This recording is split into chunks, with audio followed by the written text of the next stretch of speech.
Hello, everybody. Hello. How you doing? I'm Bill, the company's expert here. I apologize for the slightly late start. I had some technical issues on my end. I know that we all love when Windows updates itself. There's nothing more beautiful in the world and always flawless. Never screws anything up. So that's what I had to contend with. So one series of rebooting your PC later, I'm here. So thank you for joining me today. Welcome to Honest HR Nitrous. This is the weekly live stream where we talk about the realities of HR, not the theory about how it should work, but the nitty-gritty details of how it actually does end up working in the real world with all its imperfections, incompetence, unprofessionalism, rudeness, and stress. The title of today's episode is called You're Not Alone in This. I'm here if you need to talk. This is episode number 27 of Honest HR Nitrous. And if you are seeing my face right now, you should see a chat box somewhere nearby. So get in the chat and let me know what you're wondering about, what you're dealing with, what you're struggling with. I'm here to help you out if I can. Just to kick us off while we are waiting for the comments to come in over the chat, because I don't have an agenda for this. I don't have a big plan of what to say. I'm just going to say something, just a reaction to the latest video I did. I did a video that came out a couple of days ago. I can't remember the exact title. It's something to the effect of, most jobs are hidden. Here's where you can find them, that kind of thing. That's the name of the video. And I got a great reaction. A lot of people really liked that video so far, and I got a lot of great comments about it. But as always, it's a shame that there are a minority of people out there that they see what they believe. And unfortunately, they've got it into their head that any kind of method of getting a job that is not responding to a public job posting, they interpret that as nepotism, corruption, favoritism, cronyism, something evil, something bad that needs to be stamped out. And it's a real shame that some people derive that conclusion. For example, I got comments saying, so what you're saying is that we just have to be friends with people and, we'll get hired, very helpful. It's like, no, that's absolutely not what I'm saying at all. That person obviously missed the point. What I'm saying is that you could be new to a city. You could move to a city, say with your family or something, and you could know nobody in that city, but yet you could get jobs that are not posted publicly by reaching out to companies, by looking at, using tools like Google Maps and LinkedIn, looking around you, wherever you are, in your geographic location, what employers are there around you that have potential to hire someone with your skills? And then you can reach out to them using things like LinkedIn and stuff like that to help you discover who these people are. And if you know what to say and you know some basic things about protocol and etiquette, and you have a sense of professionalism, you can easily reach out to these people and you can unearth some incredible opportunities. You don't have to know anybody. You don't have to know a single living soul to take advantage of this. And I said 3 times in that video, don't take my word for anything. I'm not asking you to just take my word for anything. Go and do your own research, get your advice from a variety of sources, but better than that, go out and try things. That's the best teacher. And it's unfortunate that despite all of that, some people just refuse to see the opportunities that are in front of them. Okay, that's my little rant to kick things off. I see there are people here. Thank you for participating. You guys are awesome. D. Snyder is here. Once again, D is here. Me and D are like this. We go way back to the good old days when D was singing in Twisted Sister. Now he/she is looking for a job, and that's why they come to me. Rupesh is here. Rupesh says, I absconded my previous organization. Wouldn't that be I absconded from my previous organization? Then, should I tell this to the next organization? Okay, well, listen, short answer is no. if you behaved like a jackass or something and took off without giving proper notice, or quitting unexpectedly or whatever. If you handled it in a bad way or something, no, you don't want to volunteer this, obviously. Now, I've done several videos telling people how to answer the question in a job interview, why did you leave your last job? And if you left, it's not the end of the world, but what you want to make sure is that when you tell them this, you don't give them any reason to suspect that you would leave this job, right? So you can't just say, I left. You would say, I left, and then you give a reason, right? Now, if it's an understandable reason that couldn't occur here, then there shouldn't be any red flags going up, right? But if you give a bad reason, or a reason that doesn't make sense, or you don't give a reason, it raises the possibility that if you quit one job before unexpectedly, maybe you could quit this one if they hire you for this job, right? So go and watch that video. There's a lot of mitigating circumstances depending on how you left, what you're allowed to say. If you were fired, okay, I'm not sure if that's what you mean by absconded, but I don't think so. But just in case, you don't want to advance that kind of negative stuff, because there's a principle that recruiters are taught, and that is that past behavior predicts future behavior. Now, they're going to assume this is true of anything you say. Now, as we know, sometimes that's true.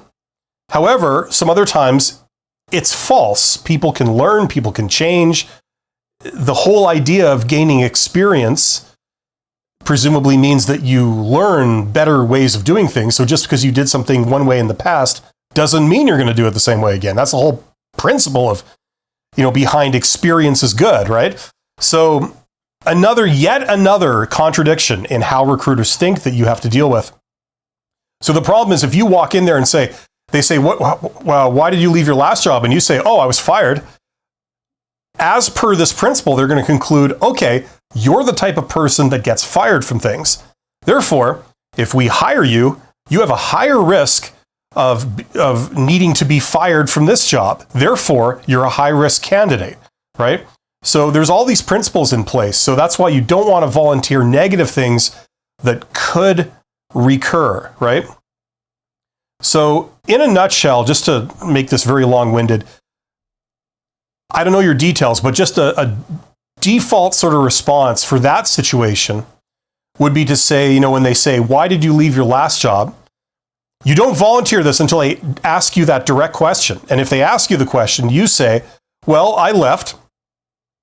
And then you explain that, well, when I took the job, it had these job duties, and it involved these skills and these responsibilities. But over time, it morphed into something else, something that, it was different job duties. It required different skills. And I didn't have any enthusiasm or even really the talent for the job it morphed into. That was not what I was interested in doing. However, it reinforced my interest and my talent for the original role. And that's why I'm here. Right? Something like that. Like that would be a good answer. If that describes you at all, I would say something along those lines. Because really, you're saying a good thing about yourself. You're saying, like, I'm enthusiastic and I'm talented in doing this. That's really what you're saying to them, right? But it's wrapped up as the answer to this question of why did you leave your last job? Okay, so something like that. But watch the videos I've done on that topic. It's like a bigger topic depending on what your situation is. Jimmy Gordon is here. Hello to Jimmy. Jimmy says, hello and thanks for the content. Really learning a lot over the past few weeks. Great. That's great to hear. I applied for an administrator position in a local municipality. They have contracted with an outside firm to post and recruit the position. Any tips on how that process might look? Okay, so now I don't know what country you're in, but an administrator in a local municipality, I'm assuming that's government, that's municipal government. So, and I'm assuming that's probably United States or possibly even in Europe or something, or possibly Canada. But it's government, so chances are they're going to have a very bulky, cumbersome hiring process. They're going to have to post everything. They're going to have to disclose everything. And like full disclosure, I've got a bit of a sort of jaded view on government. I think that all the extra things that they're required to do, like post salary ranges, like post the job externally, even if they have an internal candidate in mind, like all those extra requirements, I'm a bit callous. I think that,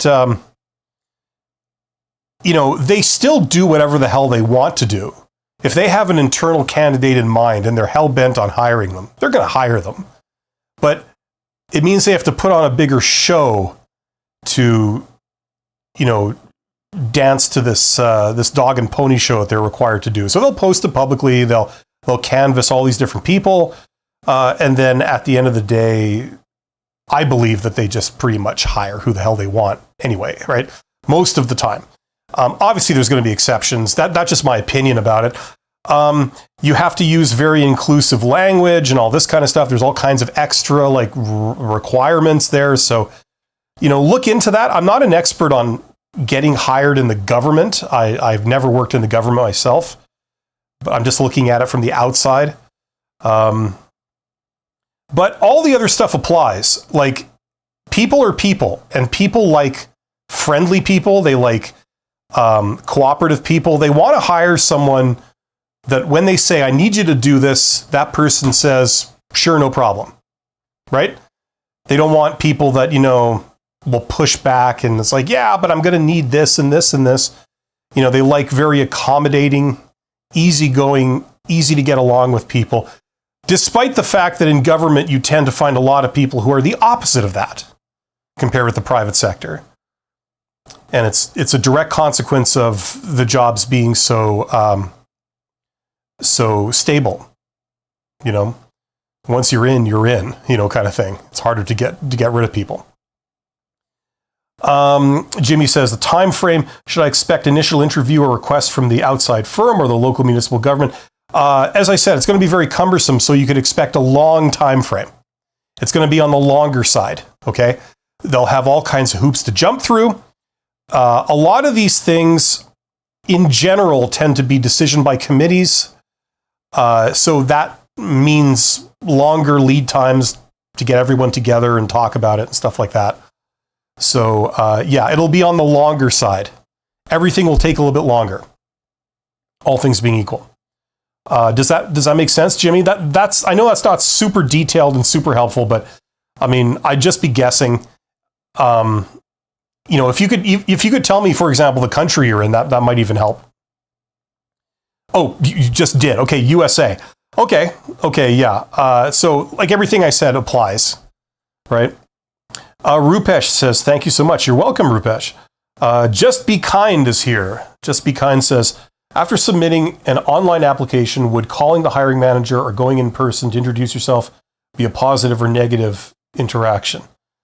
In general, it would be positive, but in reality, it would hardly do any good because you've already applied to a posted position, right? So what the hiring manager is going to say, more often than not, is, thank you very much for calling me, but there's really nothing I can do. Go through the proper hiring process, and that's how we're handling this. Okay, and the proper hiring process doesn't require you to call the hiring manager, right? I'm assuming. So this is not like the hidden job market where you reach out to companies. You see, you're going for a posted position. The position has been posted. They have put in place an official HR-led hiring process where you get filtered with a lot of other applicants and you get processed along with them. Okay? So if that's the process, trying to go outside the process and talk to the hiring manager is probably not going to get you too far. Doesn't mean you shouldn't try. If you feel like trying, go for it. The best way to do it if you're new to this is call with a legitimate question. Okay? So say, look, like, I'm not just calling you to pester you. I'm calling you to ask this legitimate question. Now, I don't know what that might be. I suppose you could have a generic thing about, like, is this posting still valid? Or is this something, like, are you hiring one person or are you hiring a bunch of people at a time? I don't know, like, just something legitimate that you're wondering. And then when they give you an answer, you say, okay, thank you very much, and then you don't pester them more, So that way, at least it shows that the call is legitimate. You're not just trying to go around the procedure, right? The place where you would reach out to hiring managers, where you would do that is when there's no posted job, okay? You're reaching out to them to say, hey, I'm here. I'm great at this. I solved this problem. So if ever you're looking for someone who can do that, keep me in mind, because I would love to work for you guys. I know you guys do this. I think that's very exciting. I'd love to join your team. So if ever you need that, just keep me in mind. That's all. Have yourself a great day, Because when there isn't a job posted, you're probably the only person contacting them. So if they have a job at the end of the line, they're thinking of hiring someone, which happens, like, I don't know, 5% of the time, 2% of the time, you're one of one candidates. That's pretty good odds, right? They might have maybe their own internal people they could hire, but, like, there are advantages to getting an external applicant, right? And of the external applicants, you're the only one, usually. So that's pretty good odds, right?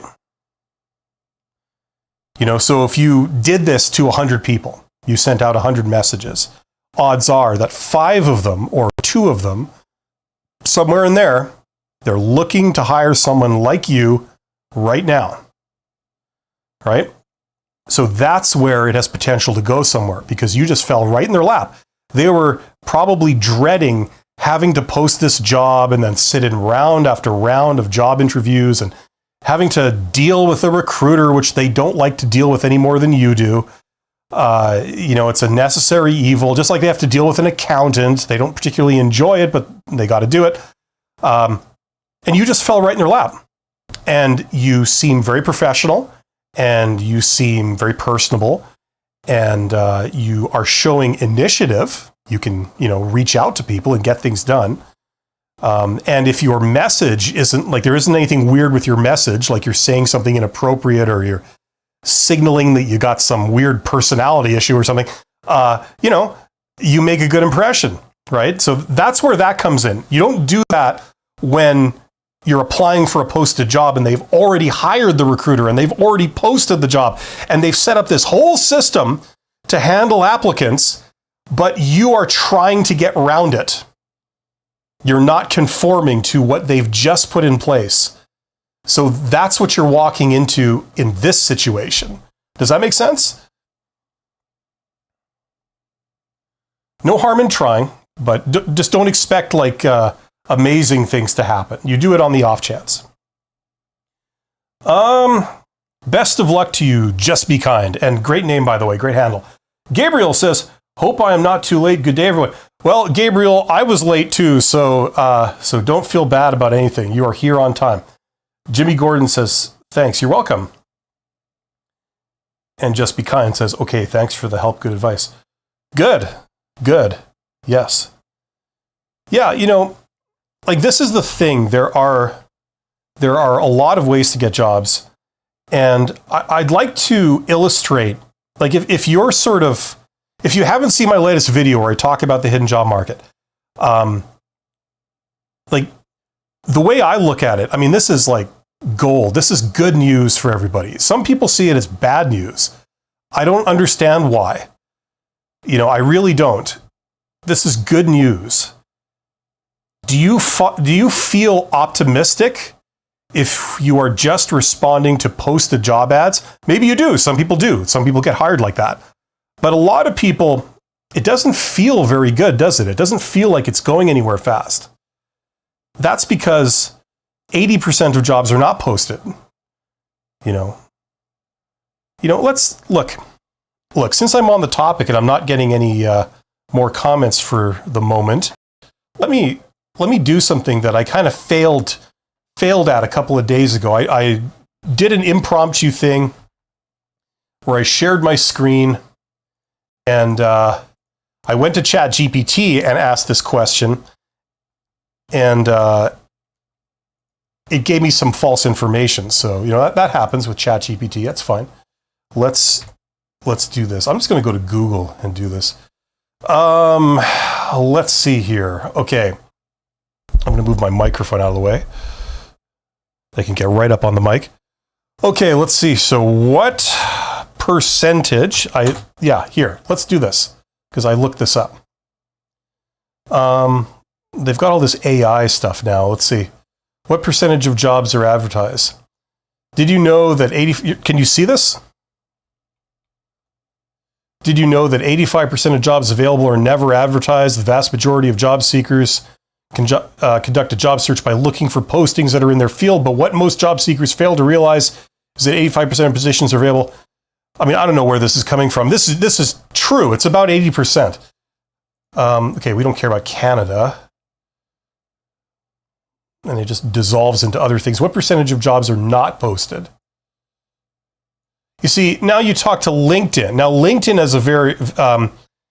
has a conflict of interest because LinkedIn gives you job listings. So you talk to LinkedIn, it says 20% of jobs. Oh, no, it in this case, it does corroborate it. It says 20% of jobs are posted. Therefore, 80% are not posted. That is pretty much the reality. I'm just going to do this and I'll get back to the chat here. Just give me another few seconds. We got this big long article. Job seekers are competing for 20% of jobs that are posted rather than 100% of open opportunities. Yeah, exactly.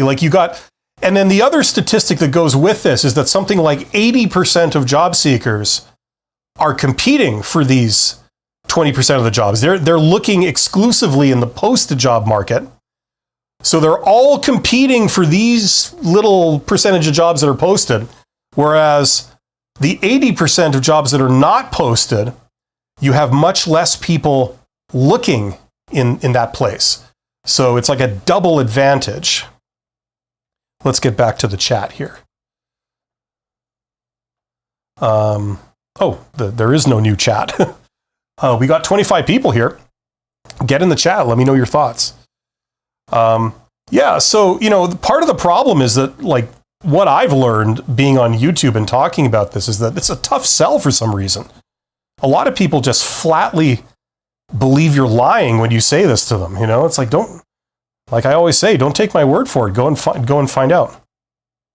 So this is good news to people out there that, if you're feeling depressed, or whatever about how your job search campaign is coming along, this is good news. You think there's nothing out there for me.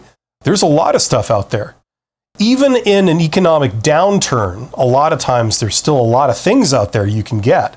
It's not like people stop retiring, or, people stop not working out,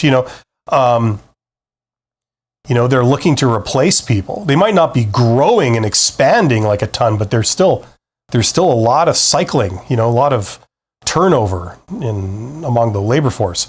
So, there's a lot of stuff out there. It's just that they don't need to post those jobs. That's the thing. They're not having problems finding good people, so you can put yourself forward for these. Okay, get in the chat. Let me know what's up. Gabriel says, could you please talk about the opportunities in an economic downturn or a recession, which might not be available during normal times?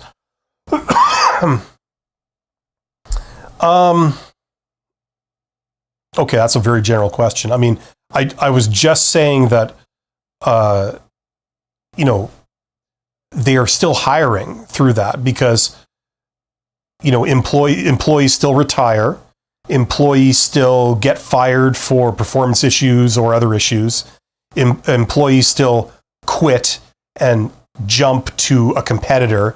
Like all that stuff still happens through an economic downturn. So those jobs will still be there, right?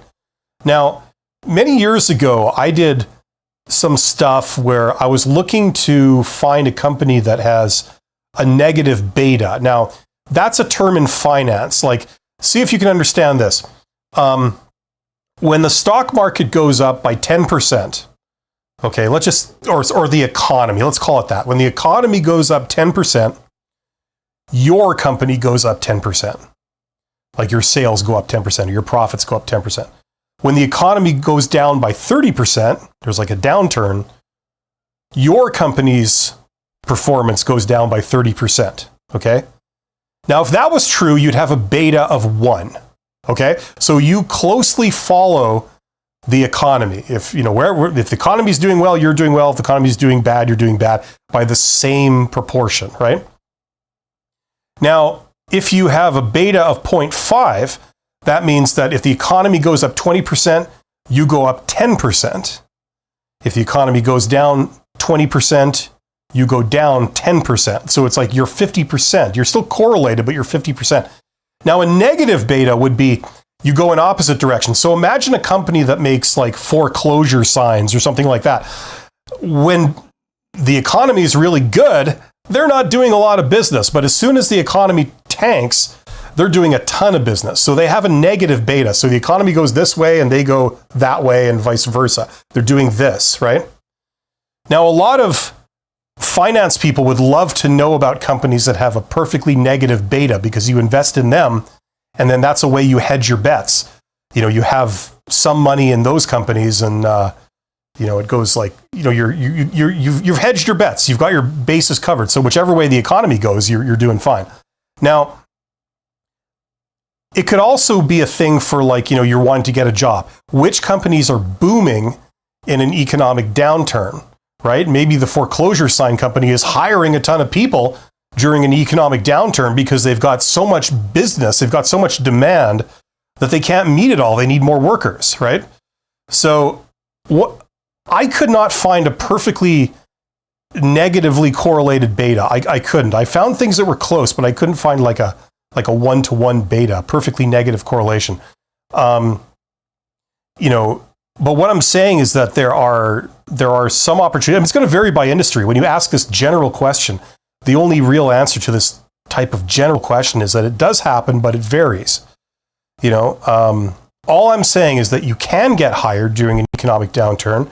And the way the economy works is that every industry is doing its own little cycle. So a lot of industries are cyclical. They go like this, boom, bust kind of thing, and they're all doing it like at different phases and different amplitudes and different periods, right?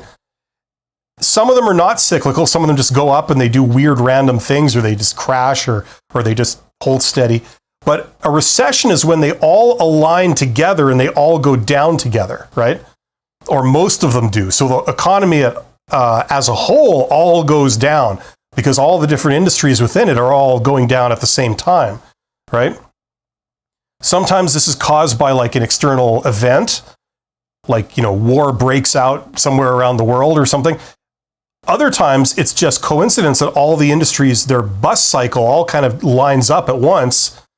And then you get a big downturn that affects the larger economy, right? So I don't know where I'm going with this, but the point is that regardless of the cause, they're still hiring.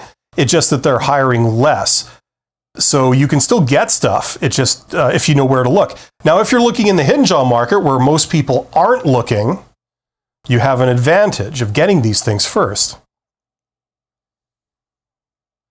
So I'm not sure if that random rambling was helpful, but I mean, it's very general. Gabriel, you say there have been a couple of companies trying to replace recruiters with AI systems. What's your opinion on this? I don't know why my opinion really matters. Like, it's the endless game of cat and mouse, right? It's like they're trying to spot talent. Spotting talent is extremely hard to do at the best of times. But these people hamstring themselves they constrain themselves further by saying, we're not going to put enough time into looking at every candidate to really assess them properly. We're going to ask them a couple of basic questions, and then we're going to make a judgment based on that, right? And it's all based on statistical probability, right? So, if you ask this question to 100 people, and, it turns out that 60% of the time, this question, this go, no-go test was accurate, right? I did a video a couple of weeks ago or whatever it was about being overqualified. Everybody loves that. When you're told, you're overqualified, which a lot of people like that video, but quite a few people who commented clearly didn't get what I was saying. My point is that there's no such thing as being actually overqualified. Like that's a bad thing. So it's an obfuscation. When they say overqualified, it means something else. It means like you're too old, or, we've made an assumption about you. We've made an assumption that you could get hired somewhere else and make more money. We don't know that for a fact, but we're just assuming that, and then we're acting on it, right? It's all based on stereotypes. It's all based on statistical probability. The problem is that if they make all these assumptions about you, and they're all based on statistical probability, unless you're like the most average person ever in every respect, chances are these assumptions are going to be wrong. One of the assumptions that they've based you on, that they've assumed that you have, is wrong. And then they're either rejecting a good candidate or they're hiring a bad candidate. That was my point. So overqualified is usually, it's not a thing. It's a seemingly valid answer that actually is invalid, and it's code for something else. It's code for some other judgment they've made about you based on assumptions that's usually wrong. Either you're too old or you'll jump ship as soon as, like really early, when these are not necessarily true. They're just based on stereotypes, and you could not be the stereotype.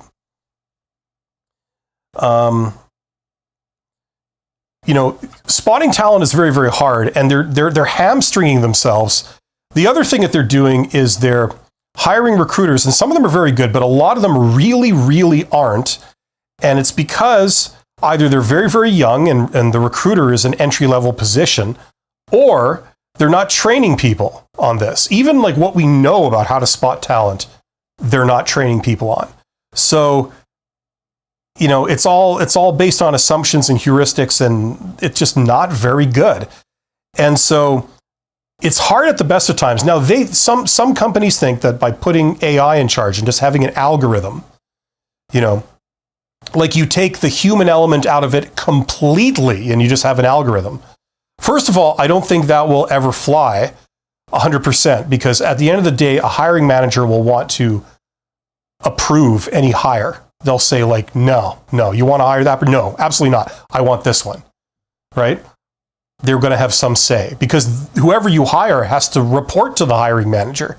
They want some say in it. So, it can assist you. It's a tool, but it'll never replace people entirely in the system. And whatever algorithm you put in place, like, hello, people can hack it, right? How many times do we have to learn that lesson? That's why the algorithm has to be constantly changing and outmaneuvering, its adversary, because people will want to game the system. So in the end, it becomes self-defeating. If you're trying to find the most average person ever, like same thing with overqualified. Like if you followed that argument to its conclusion, you would hire the most mediocre people ever, because you would never hire anyone with any skill or any qualification over and above the bare minimum to do the job. Now, does that make for a good workforce? No, it doesn't, right? It's like, this is the problem when you put accountants in charge. Yes, you save money in the short term by cheaping out on things, but you shoot yourself totally in the foot long term as your competitors run rings around you, and it's too late to do anything about it because you can't catch up. You know what I mean? That's the general rule. So that's why a lot of smaller companies that don't have, they don't hire like this. They don't have dedicated HR people. They certainly don't have dedicated recruiters. They don't have ATS systems, and they hire mainly in the hidden job market. That's why they can compete against larger players and win. That's why we still have a lot of small companies. Because at a local level, they're optimal. They're doing a better job than the big companies. That's why they still exist. Big companies beat them at economies of scale and things like that. Small companies beat them in terms of focus and in terms of local performance. That's the very general rule, right? And part of the reason they do that is because they keep humans in the system, and they know how to motivate people, and they know how to pick the right people. And you know what I mean? It's a very human process. It's where you work, and it actually is a little bit like a family. Not like usually when they tell you that, and it completely isn't. Mel Ann says, I've been with my company for 8 years without a promotion. I have started looking, but job search is dead. I feel that my years with the company has hindered my career advancement suggestions. Okay, well, what are your suggestions? Are you wanting to leave and get a job, or are you wanting to get promoted and rise up through the ranks of that organization? Because those are two different things. Job search is not dead. Job search has evolved, right? It's still there. It's actually, in a sense, it's more healthy than it's ever been before, simply because, the employee turnover rates have gone up. So people are moving around a lot more than they used to. They used to stay put for longer. Now they're moving around. They're quitting earlier and moving around more, right? Like that trend that started in the 60s or something, and that's continued to this day. People are staying for less and less amount of years on average, and they're moving around more. So if you want to look at it like that, there's more people getting hired, right? So it's still there. It's just that it's taken the tools are different. The way people do it is different. But the hidden job market has always been there, and it's there just as much now as it always has been. That's where you look. So there's many ways to tap it. Hold on. You guys need to excuse me for one moment. I have asthma, and I just have to take some medication for it. I'll just be 10 seconds here.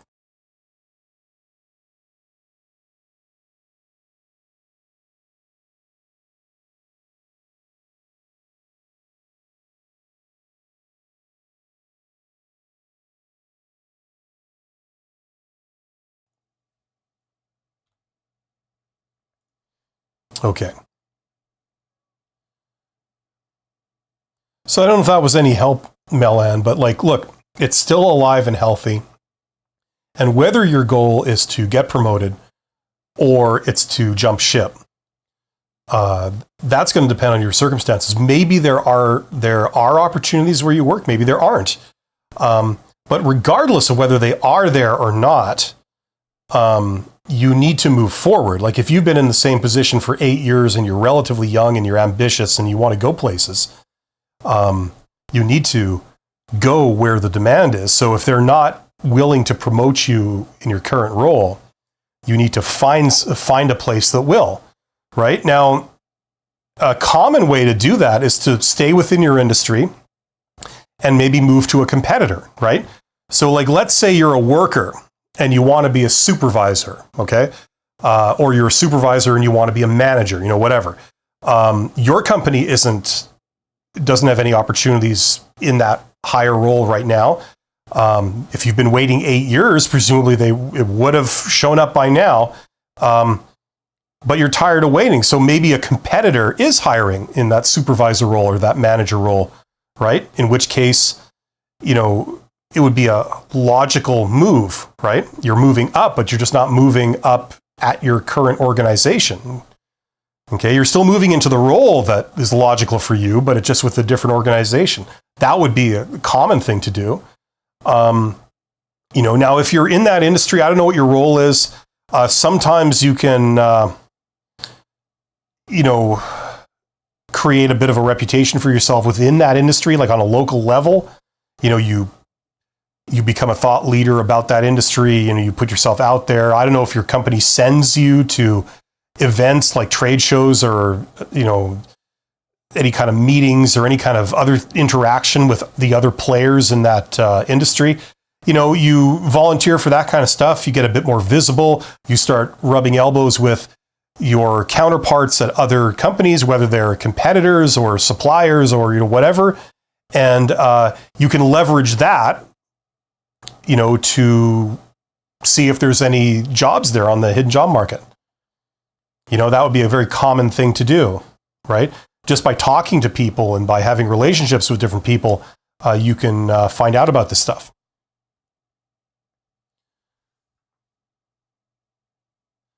Spooderman420 says, any career potentials for a lawyer in India planning to branch off to the US for pastors new? I don't know. I mean, I'm not in the US, so I wouldn't know. But I don't know. The way you would do that is you'd reach out to law firms in the States, presumably, right? Like you wouldn't talk to a career person or, someone like me. You would talk to a lawyer, and you would talk to a lawyer in the United States. Now, between Google Maps and LinkedIn, you have everything you need to discover hundreds of people that fit that description and also reach out to them. Now, if you know what to say and you know how to present yourself professionally, you can give them a message that they'll actually respond to. So learn how to do that. That would be an incredible life skill. You learn that and they can open all kinds of doors for you. What message could you send a lawyer over something like LinkedIn, that they would respond to and help you out? What should you request? How should you phrase it? If you say, help me, is that something they're going to respond to? If you say, I'd love to get your expert opinion on, this industry in the United States, if I could have a few minutes of your time at a time that's convenient for you, is that possible? Something like that. What would it take? And how would you phrase it? Would it be riddled with spelling mistakes? Would it be speaking broken English? No, it would be, it would be something very gracious that follows etiquette, and it's written very professionally, and you understand some of the rules of social interaction, like if you're trying to make a request of somebody, right? What can you offer in return? Not much, but you would be amazed how people respond to flattery. Now I don't know about lawyers. Lawyers are used to they're like consultants. They're used to being paid for their time. So they may not respond as readily to that as the typical person. Usually most people, they're not used to people coming up and saying, I'd love to just learn what you know. You know so many awesome things. I would love to be able to pick your brain about something. Most people, when they get that message, they feel kind of flattered. They're like, yeah, I could answer a couple of questions. Not a big deal, right? And most people will say no or they won't respond, but a few people will say yes, right? So learn those skills. That will allow you to get any information that you could ever want that will help you in your career or help you in any other way. Right? This is what advanced communication skills look like, okay, for people who don't know. It's not something I can teach in like 2 minutes. That's the thing. I do have them all in that course. If you want my version of all of this, if that's what you're really looking for, you'd like to learn this, check out that course. There's a link in the description box below if that's one of your goals. Melan says either or. Okay, so looking for a promotion. Now, there's all kinds of, I've heard all kinds of advice for like how to get promotions within a company. Melan, I don't believe a lot of it because at the end of the day, the only thing you have to work with is the fact that your boss is a human being. And, to some degree, they'll feel a bit of compassion for you. They'll feel a sense of fairness to you. But that's the only thing you have to work with, because in every other respect, the company has you right where they want you. And you can't threaten them. You can't bargain with them. Like, you can't say, promote me or I'm going to slack off. That doesn't work. Not in any real sense, because they'll just fire you if you slack off. You know what I mean? It's like, oh, you're the type of person that's going to slack off? Okay, well, goodbye. And then here's your replacement, who's not going to complain, not going to demand a promotion, and will not slack off, right? You know, you can't threaten them like, promote me or I'll quit. It's like, okay, quit. You know, people don't like being put on the spot. The only thing you have going is if your boss is a really kind, fair human being, they may feel that, like, look, I know you're capable of doing this, and I want to help you out because you've been a good employee to me, right? So if there is a promotion, I'd like to give it to you, right? That's the only thing you really have going. You can't force their hand, and they'll only promote someone when it makes sense for them, not for when it makes sense to you. And if they're just not expanding and they've already got people in all the senior positions, like, what can you do? You can't do much. You know, I built my career on jumping to other companies when I encountered that to get ahead. I was not one of the people that sort of waited my turn. Sometimes I regretted the decision, but a lot of other times I was quite happy I did what I did, because the people that were waiting their turn back then, all those years ago, are still waiting their turn today. You know, so everybody's got their own opinion on it, but also everybody's got their own career goals, you know, and some people want to get promoted, some people don't want that, depending on the situation. I know that's not very helpful, but like, if you could give me maybe a more specific question, I could go on and answer that. Jimmy Gordon says, any experience with third-party recruitment companies? Yeah, I have a ton of them. I'm afraid my resume will get gate-kept by the outside company and not even make it into the organization who's hiring. Okay, so like, I worked for, in the sort of latter part of my career, I worked for smaller companies. I spent the first part of my career in big blue chip companies, and then the second half of my career was like in smaller companies. I loved working in the smaller companies. Small is like anything under 500 employees, right? And those companies, which were fantastic, they treated people really well and they paid them really well. I remember asking around to other sort of general managers and things, saying like, look, when you have to hire someone, do you hire an outside HR company to assist you with that, or do you just do it yourself?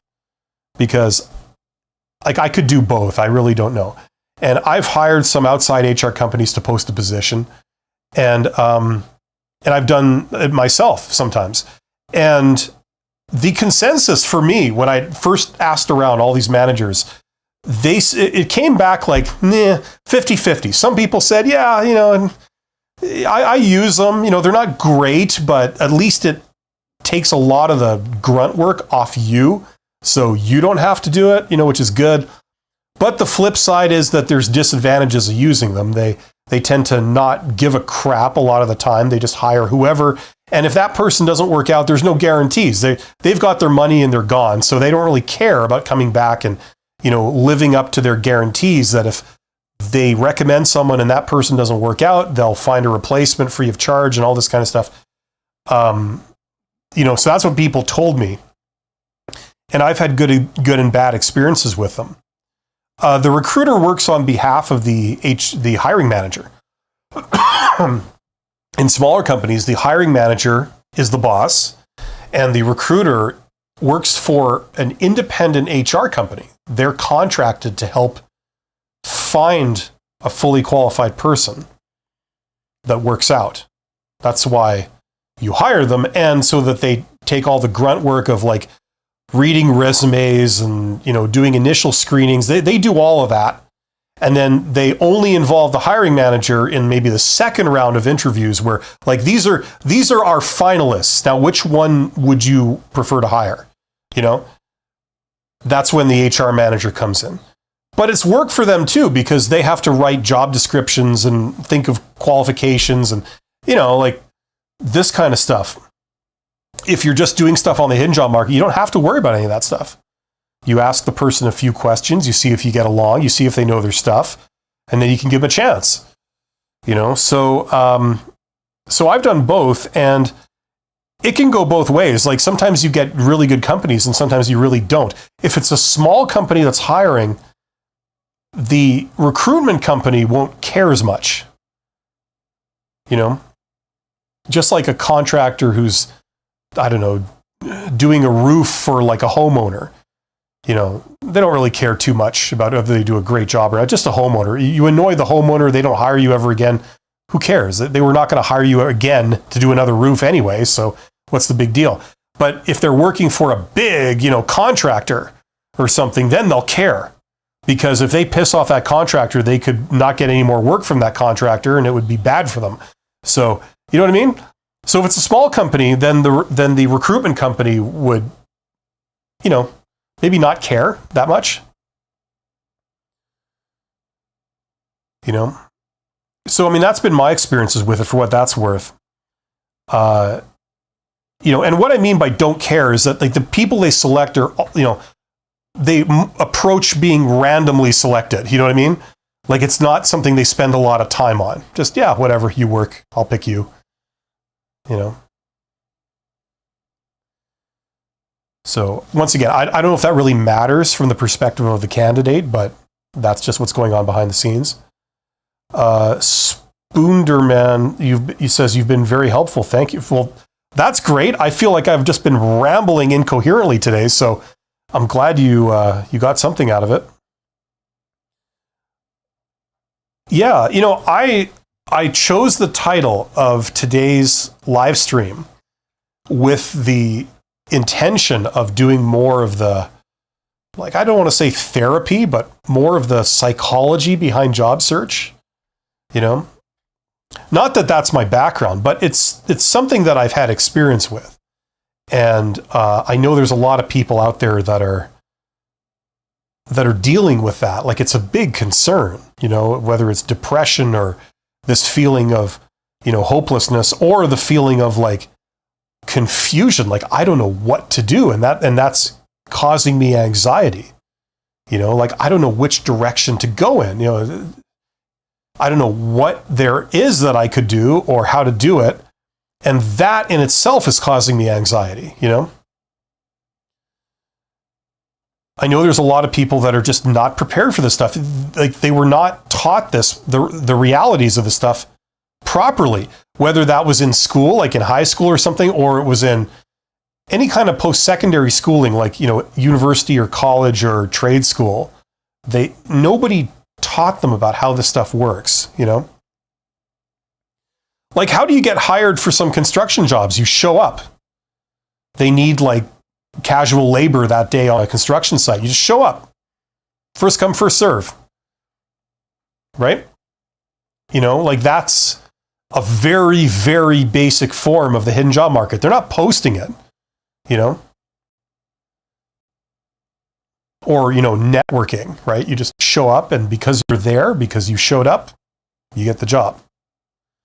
It's the people that sit at home and they don't want to go to the site, you know, but they're trying to communicate over email with the foreman or something. It's like, no, it's more cumbersome to communicate like that when there's like a person right in front of you. You can just talk to them, right? So these are real life principles, and these apply for much higher level stuff like white collar jobs, professional jobs, manager jobs, executive jobs, especially executive jobs. You know, it's all through networking. You know the person, they become real to you. They become a contender, you know? If that person approaches you and makes a very good impression on you, they're even more promising, right? These principles are real. The problem is a lot of introverts out there who don't like do networking as a matter of course. They don't know how to get into this. And the great thing is, in this day and age, you can get into it virtually, right? But the concepts are still apply. So even if you're an introvert and you don't network, the principles of networking still apply, even though you're doing them virtually, right? That's the catch. That's what a lot of people, they're ill-equipped to do. They have the technology and the tools right at their fingertips, but they don't understand the concepts. A big thing for me when I was teaching this in university was a lot of students, like people like in their early 20s, they think like, I could never talk to people that have the power to hire me. Like, who am I to talk to them? They're these fancy professional people that are high up in companies, and I'm nobody. I don't have the right to talk to them or something like that. That's what I was coming up against. And therefore, they would never talk to me. So therefore, I shouldn't even bother because no good will come of it. Like that's how the thinking went. Something like that. Hamza says, did you get your daily dose of what's up? I don't know if it's a daily dose. I did that video and I thought it was funny for about 2 minutes. And I still like the video. I mean, I'm not a comedian and I'm not an actor, so I do a terrible job. If you got like an actual actor or comedian to do a skit with that, I think it would be hilarious, but that's just me. Gabriel says, for technical candidates, what is more advantageous, knowing the tech or the industry? For example, you might have experience as a programmer, but not as a programmer in banking. Well, that's going to vary. And the other thing is, it doesn't matter if you can make a good impression on somebody. You know what I mean? Like, look, the only real question is, can you do the job? And for most people, the answer is going to be yes. Like, okay, I've never done programming in banking, okay? So maybe there's a little learning curve, maybe, a couple months or a few weeks, till I learn their systems and I learn their practices and, all the regulatory crap that might be there. Like, I don't know. But like, come on, I know how to program. I'm an experienced developer. I've developed apps. I've developed ERP systems. I've, done customer support for like industrial, commercial software. Like I know my stuff. Just because I've never worked in banking before. I mean, I don't think that's going to result in me like not being able to do this job. You know what I mean? So can you do it or not? And if the answer is yes, questions like this don't matter. Okay, you can neutralize all of this, Gabriel, by approaching the hiring manager and making a good impression. Giving them the impression that like, nah, you got it covered and you're great to deal with, and they'll hire you in the absence of anyone making an even better impression on them. You know what I mean?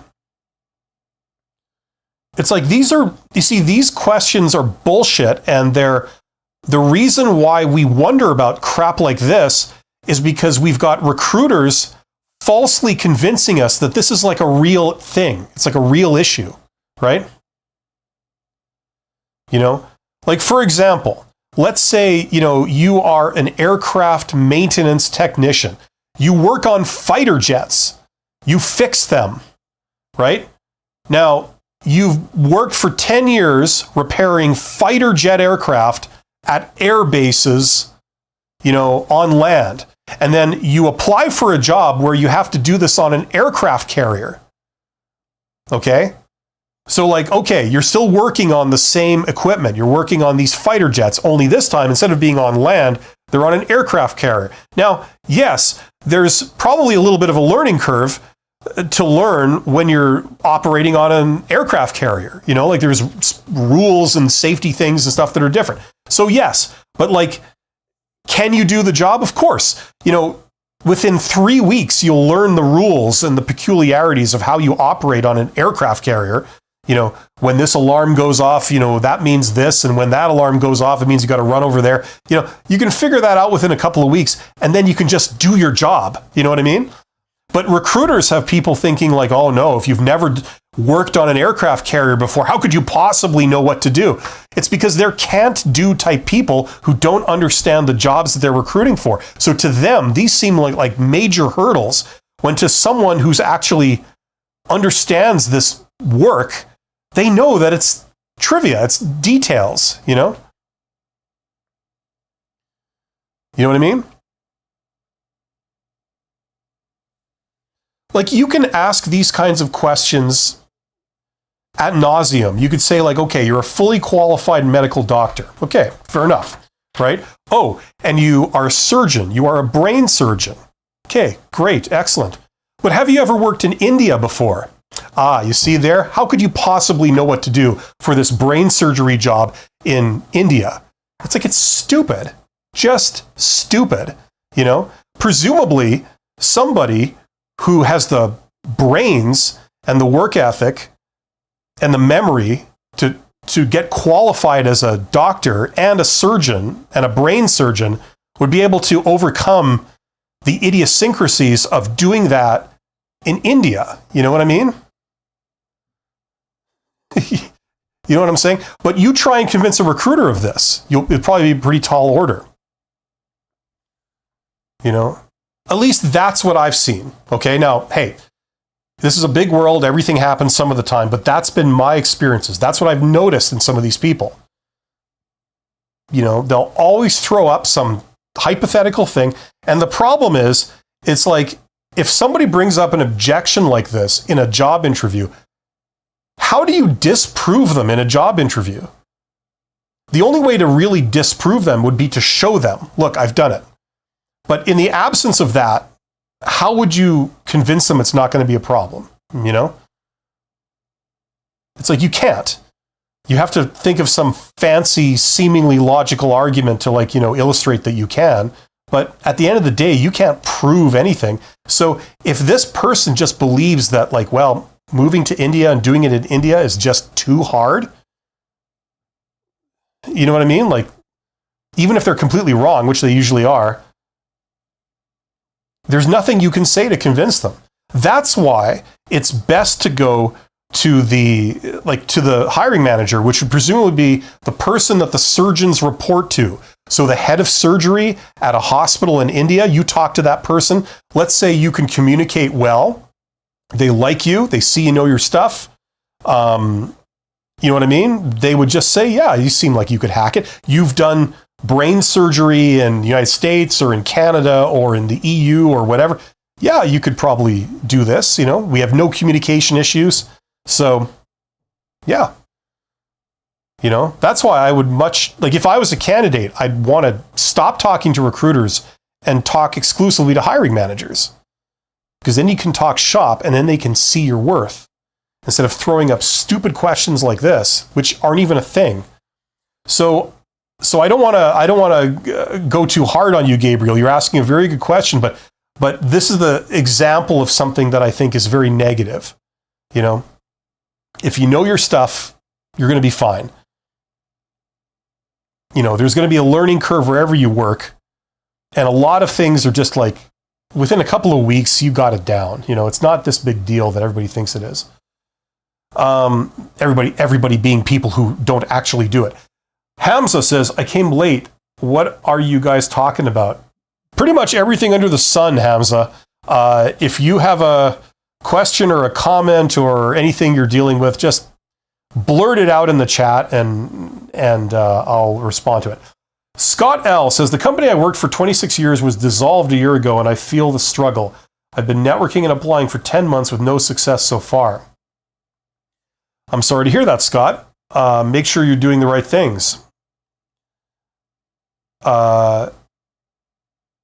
Yeah, like, look, I don't know what you've done. I don't know what situation you're in. I don't know any of the details, but like, I do have a video that I'd recommend that you watch. It's not very long, just a few minutes.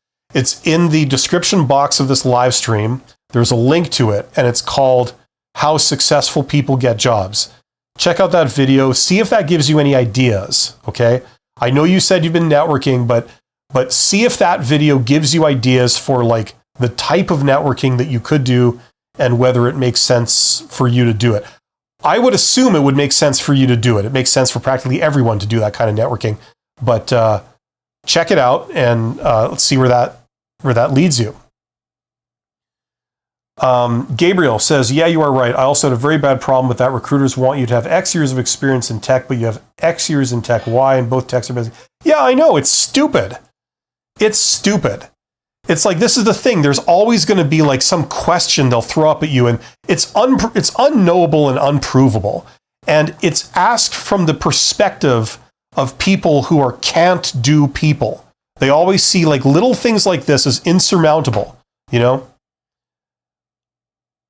Here's what I've observed, okay? For some jobs in this world, especially the jobs that are professions, right? They're highly regulated. You have to be licensed to do that job. Like medicine is one, right? In a lot of countries, engineering. You have to be a licensed professional engineer to design a bridge that they build and hope doesn't fall down, right? They don't just let anyone design a bridge, because if it falls down, it kills everybody, right? Just like a doctor, you know, you don't just let anyone who talks a good game do surgery on you. You know, you need people that have been vetted and approved and licensed, right? You know, so for those jobs, the only thing that matters is, are you licensed? Do you have a license in good standing with the profession or the industry association? For all other jobs that are not licensed, okay, it's a little bit more malleable. You know what I'm saying? It's like, if you are smart and you are trainable and you have a lot of the constituent skills, but maybe not everything, you can probably move into that job and kick ass and outperform. You know, all this crap about like, oh, if you've got 10 years of experience, but you've got 12 years of experience, you should do better at that. It's like, no, not necessarily. You know? Those things are not like, I've said in previous live streams, when I was in university, I was trying to find peer-reviewed backup for some of those principles, and I couldn't find it. Maybe it does exist, but I couldn't find it. You know? Like, have they actually done like a proper scientific study on this, and they concluded that like, yes, it is correlated with how employees perform? Like, let me ask you a question. If this whole years of experience thing were true, wouldn't that get rid of ageism? You know, why are they not hiring older employees, but yet at the same time they care about years of experience? Like that's yet another contradiction to the reasoning behind like recruitment and selection as is practiced today. You know, there's like a ton of these, like, you know, like overqualified is another one. Like, you know, we want people that can bring something to the role and that can, the most qualified person will get the job, but and you don't want to be overqualified. It's like, well, you know, which is it, you know? Right? So there's a lot of contradictions like this, and I don't blame a lot of job seekers for having all these weird questions, because recruiters have convinced them that these principles that they're thinking are like real, and they're not, you know? You know, for some jobs, having young people that have a lot of creativity and a lot of energy, they outperform. They outperform older people, like me. So some jobs are like that. In other jobs, you just need people that are experienced. You can't do it when you're 20. You know, like that's why you don't see a lot of 21-year-old CEOs for Fortune 500 companies. You know, it's like it takes a few years to really learn how things are done and why, you know, and develop the attitude to make the right decisions. You know, this more mature, more conservative attitude to make a lot of sound decisions, right? You know, but HR, they misinterpret this. They sort of try and do everything at once. They'll say like, okay, years of experience are important, but then they'll say, well, you know, you don't want to be overqualified. So, you know, they completely misapply a lot of these. So the bottom line is that it's just a crapshoot. It really is. It's a statistical probability. Just like investment. When you invest in something, you know, all you look at is risk and return. What are you likely to get back, and what are the odds of it happening, right? Because you have no control over how that turns out. In the same way that when you apply for a job and you go to a job interview, you have no real control over like whether they see your value or not. You don't know what you're walking into, so all you do is you do your best and then you move on. And the way to win at that game is you go to a lot of interviews. So you have a lot of chances, a lot of rolls of the dice, and you just try and make the best case for yourself that you can. It's like a quality and a quantity approach, right? That's how you win at the posted job market. In the hidden job market, it's about like who's the most personable. And if you can meet with a hiring manager and talk shop with them and get along with them, that's pretty much all you need to do, This process has so many people convinced that they're not talented, they're not skilled, they're not valuable. Like, you know what I mean? This is what I wanted to talk about by titling the stream what I did, which is wherever that is, which is you're not alone in this. I'm here if you need to talk. Because a lot of people that are between jobs, a lot of recruiters, directly or indirectly, have them convinced that they have no value. And if you're between jobs, you might be feeling this tall. Right? The reality is that you're quite capable. There's a lot of things you can do, You have a lot of value. It's this illusion that you don't have any, right?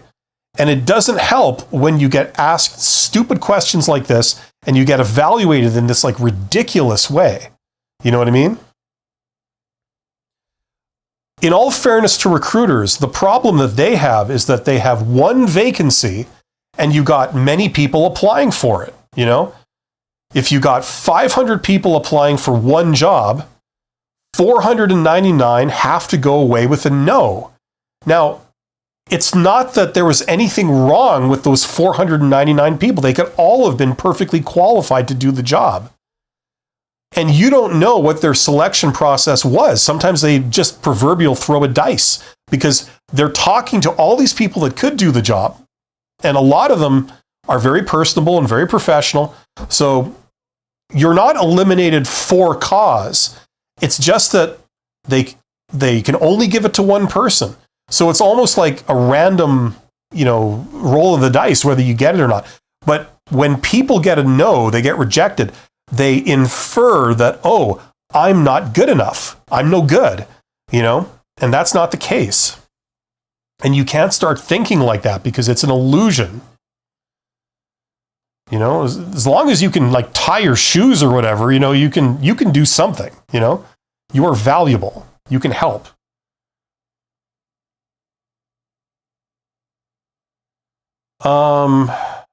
Let's see here. Yeah, you are right. Very bad problem. Okay. Hamza, I don't comment on other YouTubers. Gabriel says, in my industry, there is a joke that people say that if you are too young, you have no experience, and when you are old, you are too old. Nobody wants you. It's crazy bad. Yeah, okay. Scott L., I'm finding more and more applications are asking for personal information that I deem to be inappropriate, probably illegal. Yeah, probably. I can believe it. That's the game you play when you are applying for posted jobs.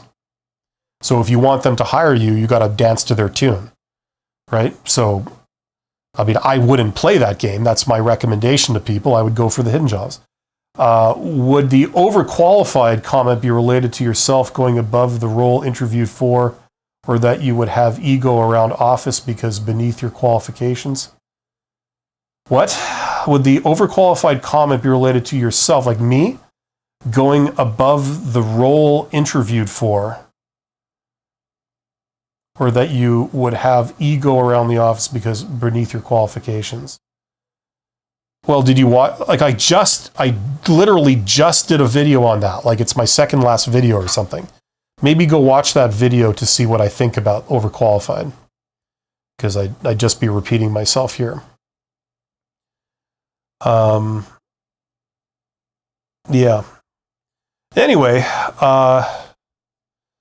didn't get a lot of people talking about the psychological side of it like I was hoping today. But that's okay.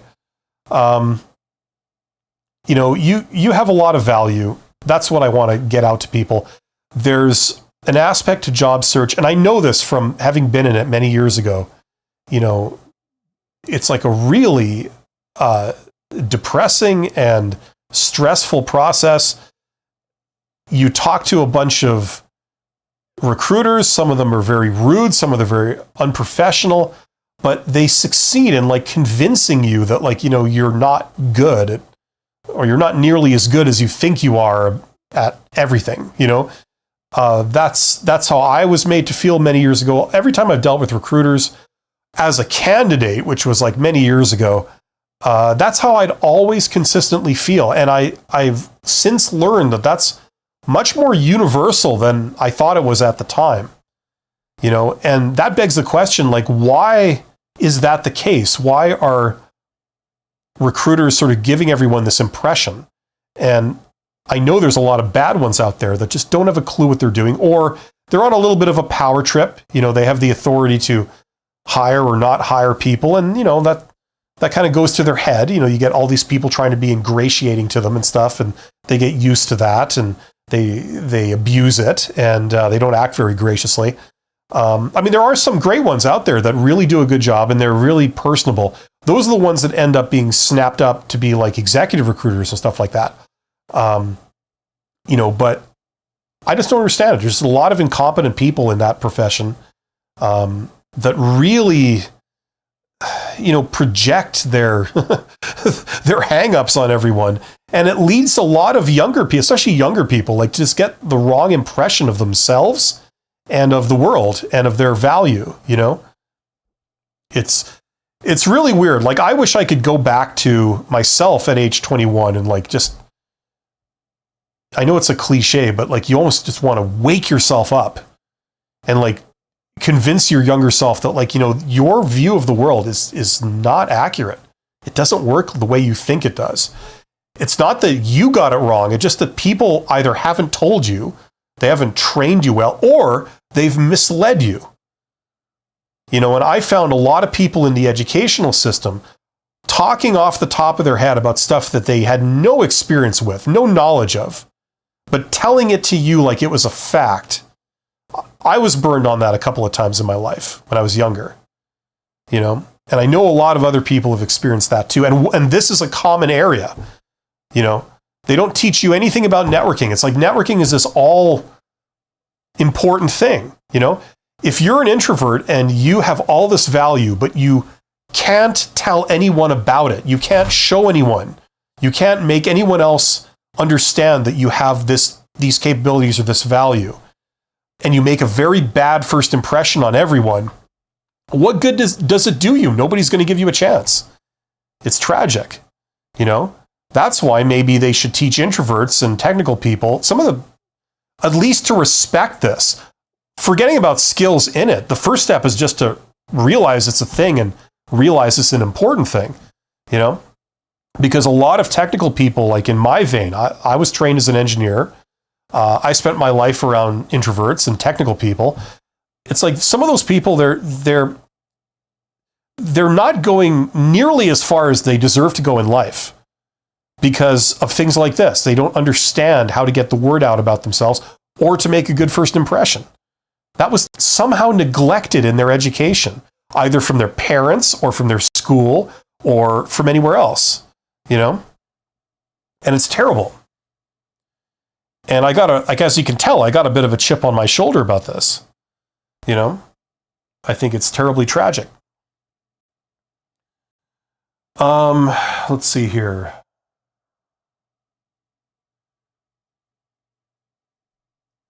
Gabriel says, what job searching taught me is that this world is really anything as competition. You need to succeed anyway, even if that means you were dishonest. Well, okay, great. If that's what you learned, great. I disagree. You don't have to be dishonest. In fact, dishonesty counts against you. The thing, though, is that there's short-term and long-term. I would say dishonesty can maybe get you ahead in the short term, but it bites you in the ass long term and you end up losing, generally speaking, you know? Now, the problem with these kind of things is that everyone points to anecdotal exceptions, wild exceptions, and they say, but look at this person. Look at Steve Jobs or, whoever. And then they base their entire opinion on that. It's like, okay, yeah, but Steve Jobs is a wild exception to the rule. You can't base your worldview on like Steve Jobs' experience. You know what I mean? What typically happens is the opposite of Steve Jobs, right? So, but then it just dissolves into like personal beliefs and stuff. I mean, you can believe whatever you want. And who am I to say like, this is how it works? Absolutely. All I'm doing is I'm sharing my opinions, which have been formed over my experiences, and trying to share. And I'm trying not to talk about things that like I really don't know about. And I try and say, like, I'm really not the person to talk to for that. I think I've been clear about that. When it comes to immigration issues or, moving countries to pursue a job, it's like I'm not the guy to talk to for that. I don't have an experience in that. Gabriel says, I wanted to try to go into another profession, but I ended up finding a job and being paid very, very well. And that was me too. And my ideology is that if someone can pay me that much, it means that I'm worth something. Yeah, exactly. But like this is the reality. One person looks at you and they say, wow, you're awesome. I'm going to pay you all this money because you're that valuable. But then you try and apply for a job somewhere else and they don't even return your call. They're saying, nah, sorry, you don't look like anything special at all. You're not even worth my time to talk to, right? So you're getting mixed messages here, right? Now, of course, the right answer is that if one person will pay you a lot of money, then that's your value. That's what you can deliver.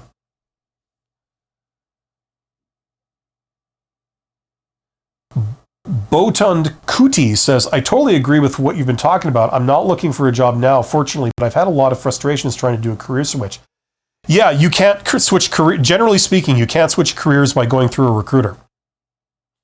Multiple times they didn't even give me a chance. Yeah. When you say they, are you talking about recruiters? Because recruiters won't give you a chance. You see, recruiters are taught that years of experience is this ultimate metric in how good you could be, or how good you are, and how skilled you are. And the problem is that by definition, if you're changing careers, you have 0 years of experience in whatever you're trying to get. So you're an absolute non-starter with them as far as they're concerned if you've got 0 years of experience. So the way now if that's how everybody thought, no one would ever be able to change careers, right? Obviously, people change careers all the time. And the reason they do is because they're not talking to recruiters. They're going to hiring managers. Hiring managers, don't think like recruiters. They're the boss. And if they like you and they get along with you and they get a good vibe from you, you're someone that they could work with and get along with, and you have a lot of technical chops that show you know your stuff, and you're at least somewhat trainable, what more do you need? If they have an opportunity, they could give you a chance. And that's usually how good things happen. They give you a chance. They give you a little, like a temporary thing or a contract thing or, something that just to fill a gap, like you're the substitute person, but it's that you take to get your foot in the door because you are a high risk for them. If you've never done it before, you are a risk. It would be a lot less risky for them to hire a consummate professional that's been doing it for years. But if you've got the passion and you seem like you could do it, and they have a need to fill without taking too much risk, then some people will give you a chance. And those people are awesome. And that's how you get your foot in the door. And then once you're in there, you demonstrate that you can do it. And then the rest is easy, right? That's usually how people end up changing careers. Some variant of that. Botan say they are just looking for a certain thing in the CV and wanting to hear certain things said in the interview. If you are not the average easy choice, then they pass. Yeah, because you see, recruiters are not looking for the best candidate. They never are. They never were. They're looking for the least risky person. And if you have 0 years experience in the thing you're going for, You'll never be the least risky person. Excuse me. So it's like an automatic fail. So this may seem like bad news, but it's good news because, none of these principles apply when you're talking to hiring managers, right? Hiring managers actually know the job. And if you can convince them that you would know how to do it and you'd be able to hack it, you probably can hack it. You know what I mean? As opposed to a recruiter. A recruiter doesn't know anything about the job they're hiring for. They never worked in it. They only know what they've been told by the hiring manager. And usually it's a very simplistic thing. Botan says, yes, I was referring to recruiters. Yeah, exactly. Yeah. So don't worry about it, Botan. You just got to talk to different people and you can knock it out of the park. It can happen. Okay. That's why you have to get tuned into the world of networking and the hidden job market. So I've got some resources to maybe start you off on that trip if you're looking for that. As I said earlier, there is a link in the video description, the description box under this live stream. I've got a bunch of links in there to different things. One of them is a video that I did. It's called How Successful People Get Jobs. So check out that video, see if it gives you any ideas of that type of activity, okay? And if that's the kind of thing you're looking for, if that's kind of the direction you want to go in, if you do want to get more of that knowledge from me, I put it into this course. So that's what you would get if you want to get my version of that, okay? Which is tailored more to introverts, technical introverts. They want to get into networking. They want to access the hidden job market. They don't know how to do it. I put that in that course. There's a link in the description box also to that course. So check that out if that's the kind of thing you're looking for. It's a very popular course. A lot of people have taken that. KC says, I've been unemployed since October. No degree, 22 years, one company, publishing, e-learning. I've been a janitor of data, database management, account reconciliation, sales support. I'm open to anything. Okay. Well, I'm sorry to hear that you're out of work. You've obviously got a lot of value. Don't be distracted by the fact that you've spent 22 years in one place. That doesn't necessarily mean that's not a takeaway. That doesn't take away anything from you. And just because that job came to an end, don't read into that you don't have value. You have a lot of value. And a lot of those skills can be repurposed to serve other things. You're a very capable person. So it's a matter of figuring out like how you could use those skills. And more than that, like if you say you're open to anything, I get you. I know that technically a lot of recruiters and stuff will balk at that. They'll say like, that's silly. You can't be open to anything. You can't be open to everything. You have to have a very specific idea of what you want to do. It's kind of hard to have a very specific idea when you don't know what the opportunities are around you, right? So, another thing would be to look at all opportunities. Every single one of those items that you gave me, e-learning, database management, okay, publishing, these kind of things, you can do searches for people in those industries or that require those skills. And that opens up a whole universe of different types of employers that are out there.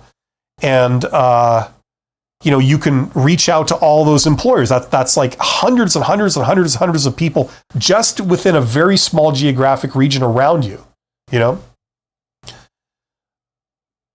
average, right? Like, I don't know where you are in the world or where, but like that's several industries. You could go in several different directions. I know what that feels like. I've worked across 5 industries, it's just not possible when somebody says you have to like have a very narrow, specific view of what you're looking for. That's not possible. I can do so many things. I can apply it to many different situations, and it sounds like that's kind of your situation too. So once again, check out that video that I have in the description box called How Successful People Get Jobs. And that may give you some ideas of, how to sort of find opportunities in each of those industries and each of these that require each of these skill sets. I have to wrap this up soon, but I'll take the last few questions here. Botond Kuti again says, I wanted to get into IT, but in the end, I found an opportunity as an analyst for digitization, which turned out to be a better way to go, in my opinion. Worked with low-code platforms. Okay? It looks like that is the future. Also, entry is easier. Okay? You can do whatever you want, Botond. Like, that sounds like a plan. I'm not taking away from that in any way. I'm just saying that you could go in a direction that's not booming right now. That's not like this big trendy thing, and get it, right? It's just a matter of going to the hiring managers and accessing the hidden job market. There's always a demand for that stuff. Even areas that are kind of less sexy, like they're not the cutting edge, they're not the big growth area, but they're there, they're chugging along, they're still alive and healthy behind the scenes, even though they don't get the press that other areas do. There's still a lot of demand for that stuff. It's just that it doesn't get talked about as much, And the thing about IT is that IT is filled with people that, have great technical chops. So right on. But IT, in my experience, has been like operations. They got a lot of smart people there, but not a lot of people that are very personable. And, if you are the type of person that has both, you're not one of these people that you got technical chops, but you can't talk to anyone. You don't have a respect for any kind of interpersonal skills, that kind of thing. That really holds you back. It really does. Because the reality is that you may think that technical chops are the be-all, end-all, but the reality is they're not. A lot of hiring managers are of the opinion that, like, okay, look, I can find someone with the technical chops. That's a given. But what I can't find easily is someone that I can work with, that I actually enjoy communicating with and getting along with and kicking around ideas with and interacting with. That's harder because a lot of people in IT, they have underdeveloped skills in those areas. Some of them, in fact, are so damn off-putting that, like, I don't care how, proficient you are technically. I'm not working with you because you piss me off. Every time I gotta, like, interact with you, you don't understand, like, basic etiquette or manners. You have this very childish idea that, you have to have it your way all the time, or you scream and complain like a baby, It's like, hello, we're a huge organization. We can't always make decisions that meet with your approval, You gotta, flow with it, right? So at the end of the day, is the hiring manager going to hire? Are they going to hire this person that's like, technically amazing, but you just cannot get along with them? Or are they going to hire someone who's technically competent, but, that you can actually get along with them? You can deal with them every day for a month and not go home and want to shoot yourself. You know what I mean? Those skills do matter, and they can give you the edge in that business. Because God knows they have a real need for some of those skills. I had a very small software company like back in the day as a startup, and I got into that, and it's like, holy crap, that was my impression that I got into, hiring like computer engineers and software developers and stuff. It's like, now that was like 25 years ago or something, so totally different world now, and I've been out of it, but that was my impression. It's like, wow. You guys are an interesting mix of like, really, really smart, but yet extremely immature and underdeveloped socially. And that's really holding you back. Even the decision-making process for what features to include in your app or your program, whatever, just the thought processes behind that are so, I don't want to say retarded, but they're so like underdeveloped. You can't step out of yourself and realize that the perspective of the end user is different from your perspective. To you, it's intuitive. To them, it isn't. And even simple ideas like that. it's a real impediment to their working out in a lot of companies, because it negates their technical skills by not being able to think properly in those terms. So somebody who's got the technical chops, but also, has the sort of social stuff down, they can talk to people, they can communicate, they can collaborate properly. My opinion is that that's what, companies are looking for. It's not all about technical chops. And some companies are, and some companies aren't. They're still run by a bunch of technical people, that have equally underdeveloped skills, but they're dysfunctional. They don't realize it.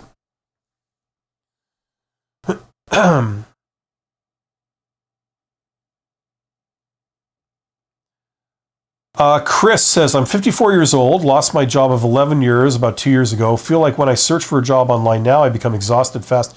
Do you see changes coming anytime as soon as far we land jobs? No. It's the same crap as it's always been. All the real jobs are in the hidden job market. All the posted jobs, they all use the new and latest tools and methods to discover the jobs and evaluate you for the jobs. It never really changes. It's the same crap over and over again. Look in the hidden job market. That's where the real stuff is. Gabriel says, I met some very charismatic people and some very terribly behaved engineers. I went from people who were very kind and I could talk about anything to people who could not speak the language. Basic grammar. Yeah. Okay. I know you're agreeing with me. I'm talking also not just about literally speaking the language. I'm talking also about picking up on how you talk to somebody, right? For example, let's say you disagree with a suggestion that somebody is saying to you. Your boss comes in and says okay, here's how we could solve this problem. We could do this or this or this. These are all different approaches. They require a different framework. They require everybody in this group to be on the same page, following consistently the same sort of conventions or plan or whatever. We all have to agree on the plan, right? What do you think? And then, a lot of people would say I prefer this because it has this advantage, or, even though it has this disadvantage, I think that in the long run will not be as problematic as this advantage that it does give us for this reason. Something like that. Something you can understand. It's more of an appropriate way to respond to that. Whereas a lot of introverts or a lot of technical people, they may not have very developed social skills, so they'll say, no, that's stupid, and then they don't give any backup, but they're absolutely closed-minded to even considering that. They've absolutely closed their mind, and when they say it, they're very blunt. It borders on being rude, and it's just hard for the manager to present this stuff. Because if you got a team and everybody on the team is like that, 3 people are going to want option A and 2 people are going to want option B, and you just get a deadlock. And people get rude with each other. It's not civil. They refuse to compromise. They refuse to see it through the other person's perspective or to budge. Things like this, right? It's this kind of thing that hamstrings your operation, and it has nothing to do with your technical chops. It's the way you make decisions and you collaborate with people, right? In my experience, a lot of IT people and operations people are like this. This is what holds them back. And they don't even realize it's a problem, but yet it's causing the group that they're a part of to be dysfunctional. And in the end, either you get a strong boss that forces one party to go with a suggestion they don't want, which leads to bad things, or you get a weak boss that tries to do some weird hybrid thing and keep everyone happy, and it just doesn't work. And it leads to failure. Your group failed. Your solution does not work, or it's not ready in time, or it's full of bugs, whatever, And that was not caused by a problem of a failure of technical skills. It was caused by an organizational problem based on people's inability to communicate and collaborate effectively, but it still resulted in failure. So a lot of those type of people, they have a complete blind spot for this, you know? And so that would be the type of employee that I would want to hire in an IT context or an operations context. You got to have the technical chops, but then the real tiebreaker is your communication and collaboration skills, having the maturity to be able to work with other people and realize that, you know, I'm just a small cog here, and, you know, I would like it this way. It would be optimal for me to do it this way, but the greater good is for me to do it this other way, because if you look at the system as a whole, that's the better solution. You'd be surprised how many people can't think like this, or they get very, very emotional about it, you know? And imagine if every issue you deal with in that organization on a daily basis, that's how it turns out. Imagine that, you know? Completely dysfunctional.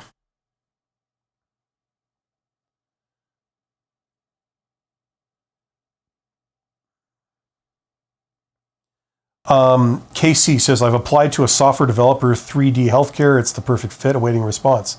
Good. Best of luck, KC. I've applied to 30 positions since October, a couple bites. I've persuaded Google Maps for companies with the location. That's been a great way to introduce myself. Oh, via their career websites. Okay. That's one way. I mean, I advocate for going a lot deeper than that, not just stopping at the career websites.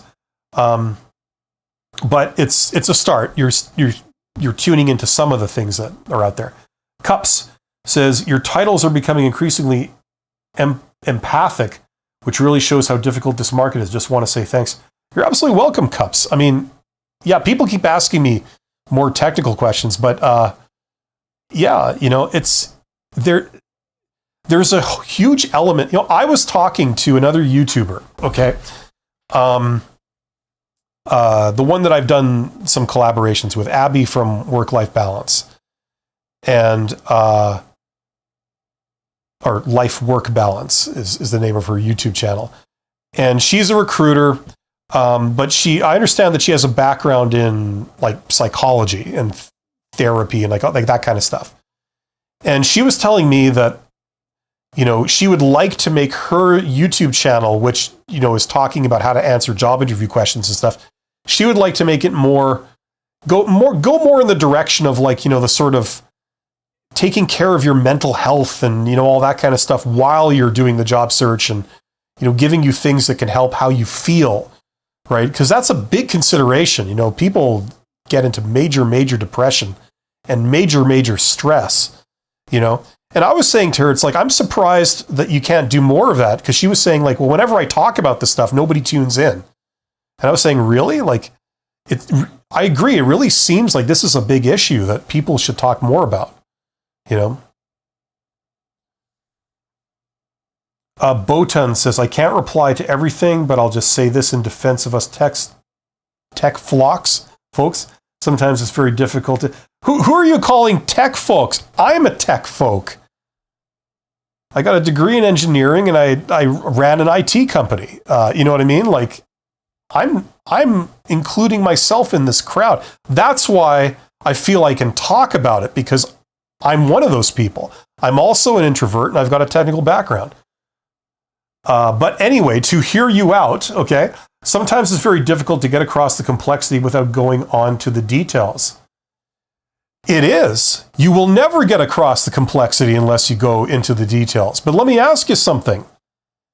Is it not possible to discuss anything without taking it to the nth degree?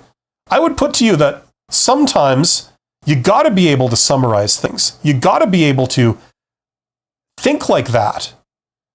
It's just practical. Because if there's no way to talk about something without it turning into like a 6-hour, you know, video essay to get your point across, that's impractical, right? Like, this is one of the things that a lot of, I'm not beating up on like every technical person, I'm not beating up on every IT person, but like, that's an example of something that people just don't get.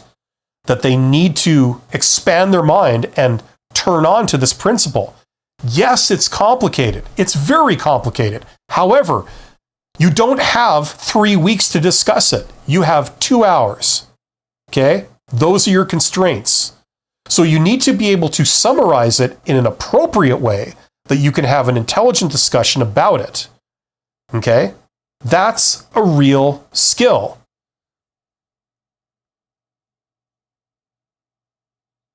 Okay, listen, let's dive off the deep end here.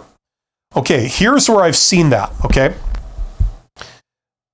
Let me paint you a picture. Imagine you're designing a car, okay? Like an automobile, right? You're designing this year's version of whatever car, okay? For Toyota, right?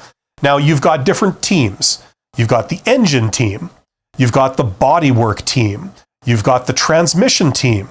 You've got the tires and adhesion team. You've got the safety team, and you've got the in-car computer systems and systems integration team. Okay, you've got all these different teams. Now, here's the problem, okay? This is what a lot of IT people will want to do, okay? They're tasked with upgrading this year's model, okay? They have certain constraints, and they have to create a new design that will be better than the previous year's design. So what they do is they work on their little piece, say the engine, okay? And they find that, okay, we've met the requirements for fuel economy, we've met the requirements for increased horsepower, we've met the requirements for operating in all kinds of weather conditions. So here's our final design. And by the way, the engine is going to weigh 100 pounds more. So what they do is they email this requirement to all other teams. They say, okay, just so you know, suspension team, transmission team, just so you know, the engine is going to weigh 100 pounds more. Meanwhile, the suspension team gets this email after the engine team has completed their design. So this is like at the 11th hour. And they find out that like now that we've designed this new suspension for the car, we now are told that like the engine weighs 100 pounds more. Like you're telling us this at the 11th hour? That's not going to work, right? So this is a breakdown of collaboration. Everything that a team does in one system can potentially affect every other system. So you've got a mesh relationship between all these different teams. The problem is all these technical people, including the team leaders, a lot of them in the past, they would not have the collaboration skills to be able to handle this type of problem, because you can't just work on yourself and then email everybody like system specifications at the end of it that screw up every other team. That's unworkable. So the way you work it is you have to get together. You have to organize this so that the team leads get all around the table and kick around their ideas and, hammer it out between each other. And in order to do that, you can't spend 3 weeks talking about the details. You can't have this position where it's my way or the highway. You have to be able to make it flow, right? Because in the past, the companies that didn't solve this kind of problem, their product would completely fail. The reason it would fail is because now the suspension team has got an inadequate suspension system on top of an engine, underneath an engine that's too heavy, right? Either that or the vehicle misses the deadline, or it comes out with a bunch of bugs in it. You know what I'm saying? So these are real operational issues, and they require management solutions, not technical solutions. It's how you organize everybody. You know what I mean? And the problem is working with IT people and working with technical people that only have technical skills, and they traditionally don't respect this kind of stuff and don't care about it. That's what sinks the entire operation, So that's why this stuff is very, very important in the real world. And it trumps technical skills hands down every single time. This is the problem that a lot of technical people don't seem to realize, And I wish some more of them would, because they would make themselves more hireable if they did. If they showed the kind of maturity and insight in a job interview when they're talking to a hiring manager that shows that they understand these kind of principles, personally, I would snap them up in a heartbeat, anyway, not to go on a tirade or anything, but like this is an example of that stuff, you know? And a lot of technical people throughout my observations of my career, they've got a real blind spot for this. They just don't respect it. Therefore, they don't work on it and they don't value it. And it's like, it's the reason why people up here are not looking at you very favorably, even though you're a technical genius. But they're unaware of all of that. Anyway, that's just been my experience. Oh, okay, sorry for that. That was a little bit more intense than I wanted to get into. Okay, where was I here with this stream? I was going to try and wind it down. We've been at this for like 2 hours. I'm just going to respond to these questions and then I got to sort of wind this up. But actually, you guys are saying some good things. It's really getting me into it. So I think I was here. Gabriel says, what are some of your favorite ways to soften a phrase? Like, I love your idea. However, I feel like X solution might be better. Well, the problem is you've got a however in there, right? And you know, I think you know the cliched thing, like it's kind of like the word but. I love your idea, but it sucks. You know, it's like everything before the word but you can just eliminate, right?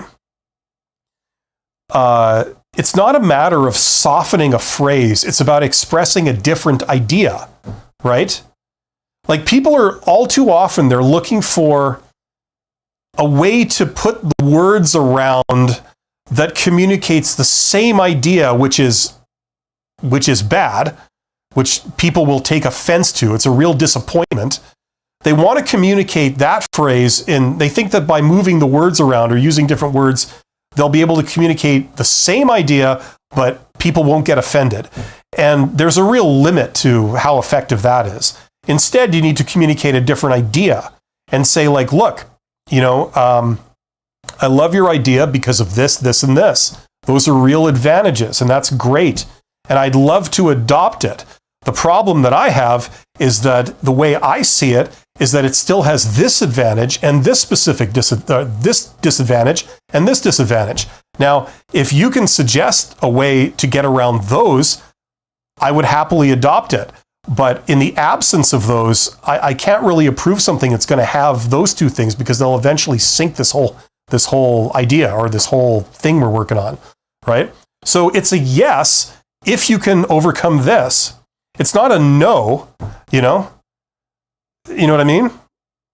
And I think it's a more fair statement because you're not saying no to an idea, like I'm shooting you down and I'm shooting your suggestion down. I'd like to work with it. If you could come up with an answer to this, that's what I need. So give me what I need. Like I want to work with you here. Give me what I need and then we can do this together. You know, something along those lines. Obviously, this is a very general kind of conversation, but I mean, you know, that would be my approach to expressing that. Botan says, if it's up to me, I want the best solution, but arguing for it in a way that non-techie people understand is very challenging. Yeah, and you know what? They are having just as many problems with you trying to explain sales or customer issues or whatever else is not your area. You know, this is the problem. You're thinking that your thing is the center of everything, and it's not, okay? The reality is that everybody's perspective is all equally important, and you have to get them all right, you know? So just like you don't understand, or you think they don't understand the tech side, which they probably don't, you are equally not understanding the stuff that they're trying to get across, okay?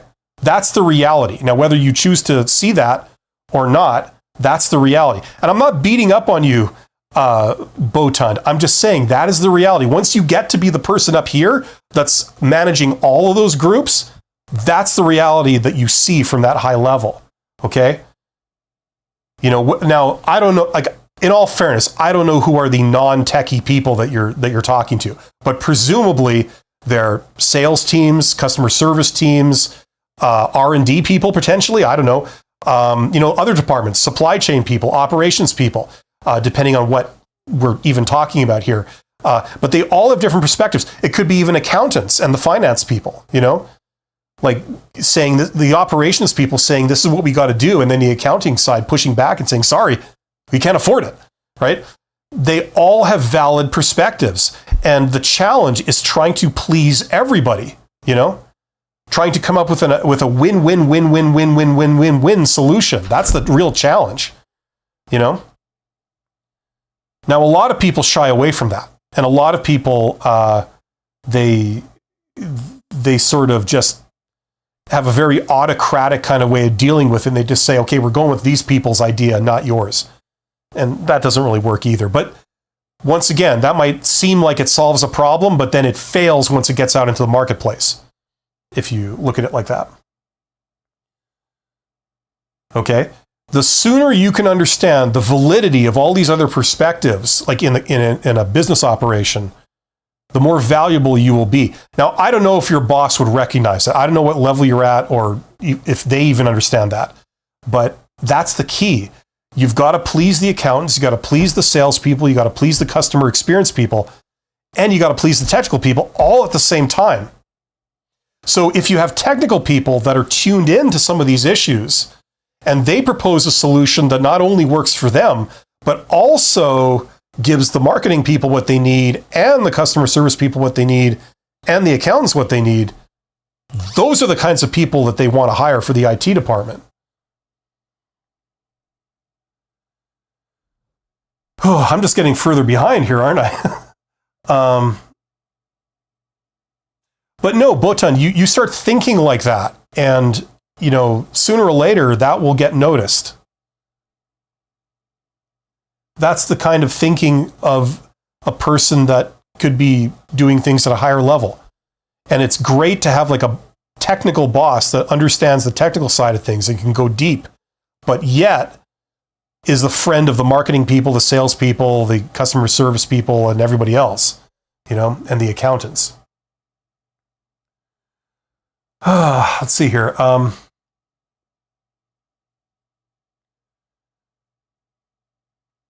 going to have to just wrap this up very quickly because I got something in 10 minutes. If it's up to me, I want the best solution argument for me to take. Do you use specific words, this praising idea before giving negative feedback or whatever? Well, it's not negative feedback. It's saying this is what I need. It's a requirement. Saying look, just so you understand, my problem is that if I come up with a solution that does this, then it doesn't work for these people. So that's a non-starter for me. I need something that works for that too, right? If you can give it to me, the answer is yes. Anyway, I've already explained that, so I don't want to rehash that. Do you use specific words? Does praising the idea... You don't use specific... look, if you use specific words, it's just etiquette. It's just manners and the professional way to express something. That's all. You see, people hate being told they're wrong, even when they're wrong. You hate being told when you're wrong, even when you're wrong. You get defensive, you get emotional, and you think, you're my enemy. That's what flashes on in your head when somebody says you're wrong. Or they indicate that in any way, using any words, even using gestures. If you start talking and I go, you're going to get emotional, you're going to hate me, and then it just goes downhill from there, right? People don't like being told they're wrong because they make it personal. That is a flaw of all human beings. We are all affected by this principle, right? And the more, you say no to people, sometimes the answer is no, but there are a ton of consequences that come with that. So if you want people to go away after being told a no, essentially, but yet don't think, oh, I hate that bastard, and they go away and they think okay, I got to come up with something better, and I'm going to try my best, right? You don't just flat out tell them no, in a blunt way. You say, look, here's what I need. Now, if you can give me that, the answer is yes. When you can give me it, the answer is yes. I want you to understand what my perspective is, and then you will know what to bring me. And then I will be happy to say yes to it, and I will think you're awesome. And I will thank you for giving me what I need. We both look good. Cup says, it's so important. Interviews are vibe checks, and it's tough when you feel... Yeah. Oh, and it doesn't help when they make you feel this tall. And, they don't act professionally towards you. They intentionally make you feel this tall, by being rude and unprofessional. And then they expect you to be like super personable and friendly. You got to love that, right? Botund, I'm actually someone who learned the business too, so I do understand them. Good. Cup says, I know you're not asking me, Gabriel, but trying to understand the other team's perspective a little way. Yes.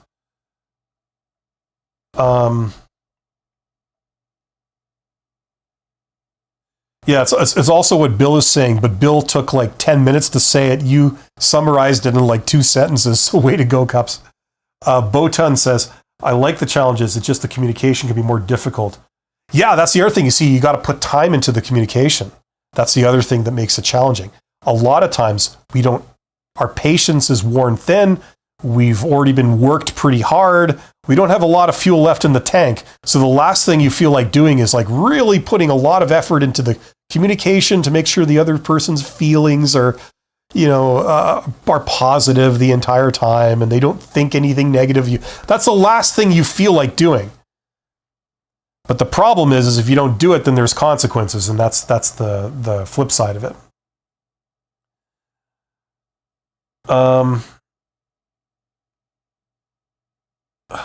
And I'm following your stream videos to learn even more. Well, thank you, Botun. Thank you to Cups. Thank you to everybody who participated. You guys really gave me a run for my money today. You called me on a few things, and I really got into it. And that's good. That's a good thing. KC, happy days are here again. Our world is our oyster. Thank you for the investment in me. Yeah, well, it's a good vibe. Hello, I've tried reaching out to recruiters and or some employees interested in LinkedIn, but some of them are ghosts and some are just doing. Yeah, don't try to reach out to recruiters. It's a waste of time, in my opinion. Don't try and reach out to employees. Reach out to managers and up executives, those type of people. They're the ones that have the power to hire you just like that. They like you. They're the ones that can just say, okay, they can go over 2 offices over, walk into the director of HR's office, put your resume down on the desk and say, look into this person. I want to hire them. They've got the power to do that, and they can make it happen damn quick. The problem is if you talk to powerless people down at the bottom, no good will come of it. Either they don't know anything, or they don't have time to deal with you, or they don't have the power to do anything, even if they wanted to help you. That's the reality. People don't like that answer. They feel like, oh no, I should be able to talk to this really unintimidating, low-down person like the janitor that I'm comfortable with, and they can just move mountains for me. It doesn't work like that. So don't, in my opinion, in my experience, don't try and talk to recruiters. I mean, recruiters are already inundated with people contacting them looking for jobs. It's when you get an executive or a mid-level manager, usually not even mid-level managers, higher level managers, when they get someone that shows real enthusiasm, that, is offering something, they'll give it the time of day. It has to be people that are used to taking queries from outside the organization. Usually that limits it to executives. I can't get into it right now. I can't just say the entire process. I'd be here for 2 hours. I appreciate what you're doing. It's all in that course, by the way. That's why I put it in the course, because it's a lot of principles all stacked on top of each other. This is how everything works. Therefore, this is how you should do things. And now you understand why you should do them like that. John says, I appreciate what you are doing. Hope to be working again soon. Best of luck to you, John. You are an awesome person, and you are doing self-improvement. So you keep doing that. One day you're going to knock it right out of the park someday soon.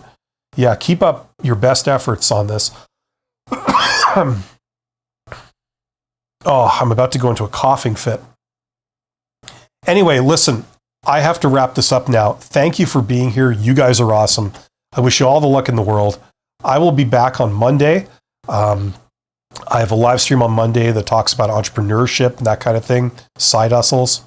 And then I'm doing another collaboration with other YouTubers this week. Once again, it's Abby from the YouTube channel Life Work Balance. So check out her channel. And next Wednesday, I'll be doing more sort of like how to answer job interview kind of questions and things like that. So I'm always around. If you have questions, comments, this is my vehicle for answering questions and comments. I do them on live streams. So keep on keeping on. You guys are awesome. Check out my videos. If you really want to go in depth, if you're having problems in your job search campaign, check out that course. That's where I put all my advice, like all in one place from beginning to end with templates, the hidden job market, the posted job market, all that stuff. It's all there. You might be also interested in this. This is like how to improve your communication skills, learn, how to communicate in an above average kind of way that enables you to be a contender for upper management and executive type jobs. If that's something you're interested in, check out that course. There's links to all these in the description box underneath. And I will see you guys very soon. Take care of yourselves.